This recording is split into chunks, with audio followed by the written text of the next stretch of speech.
वहीं हरियाणा के मुख्यमंत्री नायब सिंह सैनी ने कहा कि 20 फरवरी से शुरू होने जा रहा हरियाणा विधानसभा का बजट सत्र प्रदेश के विकास की दिशा, जन कल्याण की प्राथमिकता और भविष्य की योजनाओं को सशक्त आधार प्रदान करेगा। प्रदेश की बीजेपी सरकार ने कार्यभार संभालते समय जो संकल्प पत्र प्रदेश की जनता के समक्ष रखा था, वह हमारे गीत के समान है। वो सुशासन, पारदर्शिता और जनहित के प्रति प्रदेश सरकार की प्रतिबद्धता का स्पष्ट दस्तावेज है।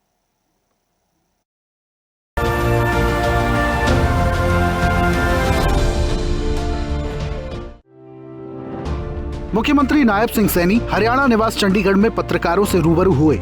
मुख्यमंत्री नायब सिंह सैनी ने अपने संबोधन में कहा, पूरा देश जानता है भाजपा सरकारों में कथनी और करनी में कोई फर्क नहीं है। प्रदेश की बीजेपी सरकार ने भी अपने संकल्पों को जमीन पर उतारने का काम किया है।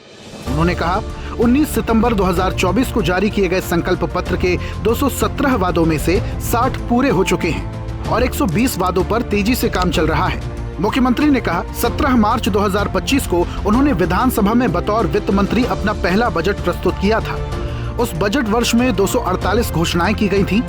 इनमें से 77 बजट घोषणाएं पूरी कर ली गई हैं और 165 बजट घोषणाओं का कार्य अंतिम चरण में है, जिन्हें जल्दी ही पूरा कर लिया जाएगा। 19 सितंबर 2024 को हमने अपने संकल्प पत्र में 217 संकल्पों के साथ उसको जारी किया था। मुझे खुशी है बताते हुए आप सबके बीच में कि हमने 60 ऐसे संकल्प हैं जिनको पूरा किया है। 120 संकल्पों के ऊपर गति से काम चल रहा है। मुख्यमंत्री नायब सिंह सैनी ने कहा कि वर्ष 2026-27 के लिए बजट बनाने की प्रक्रिया जारी है। पूर्व बजट परामर्श की परंपराओं को निभाते हुए उन्होंने विभिन्न क्षेत्रों के हितधारकों के साथ अब तक कुल 13 बैठकें की हैं। इनमें उन्हें 2199 सुझाव प्राप्त हुए। इस बार प्रदेश सरकार ने AI चैटबॉट का नया प्रयोग किया। इसके माध्यम से भी लगभग 12,400 सुझाव प्राप्त हुए हैं। इन सभी पर मंथन जारी है।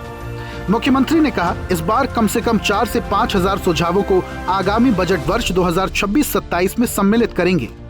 मुख्यमंत्री ने कहा, उनका हरियाणा की जनता से वादा है कि आगामी बजट वर्ष 2026-27 न केवल जनता की भावनाओं और आकांक्षाओं को भली भांति पूरा करेगा, बल्कि उनके परिवारों, गांव, शहरों, जिलों और समूचे हरियाणा के विकसित भविष्य की सुदृढ़ नींव रखेगा।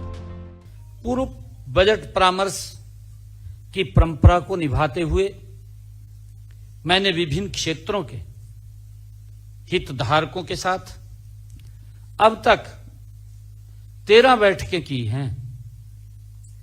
इनमें से मुझे कुल 2199 सुझाव प्राप्त हुए। जो 13 बैठकें की, 2199 सुझाव प्राप्त हुए।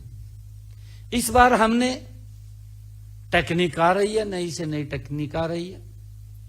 हमने AI बेस्ड चैटबॉट का नया प्रयोग किया और उसका प्रयोग करते हुए इसके माध्यम से हमने प्रदेश के लोगों से सुझाव मांगे और प्रदेश के लोगों ने इस AI चैटबॉट के माध्यम से लगभग 12,400 सुझाव हमें मिले हैं।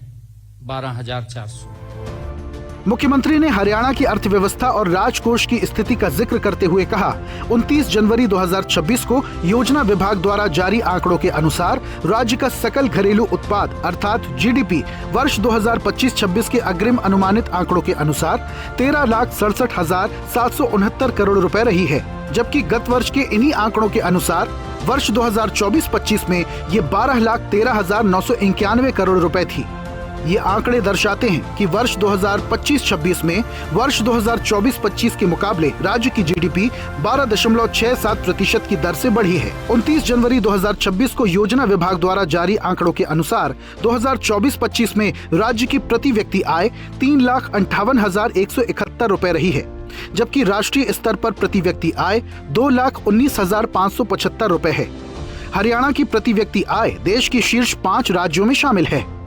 2025-26 के अग्रिम अनुमानित आंकड़ों के अनुसार 13,67,769 करोड़ रुपए रही है। जबकि गत वर्ष के इन्हीं आंकड़ों के अनुसार वर्ष 24-25 में यह 12,13,951 करोड़ रुपए थी।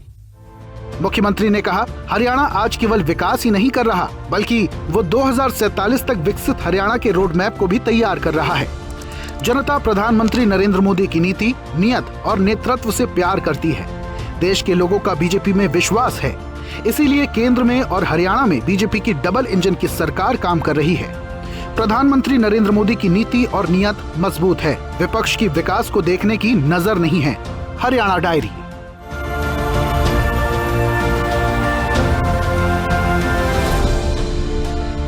और ऐसी ही ताजा खबरों के लिए लाइक, फॉलो और यूट्यूब पर सब्सक्राइब कर बेल आइकन जरूर दबाइए और हर अपडेट के लिए विजिट कीजिए स्वदेशलाइव.com।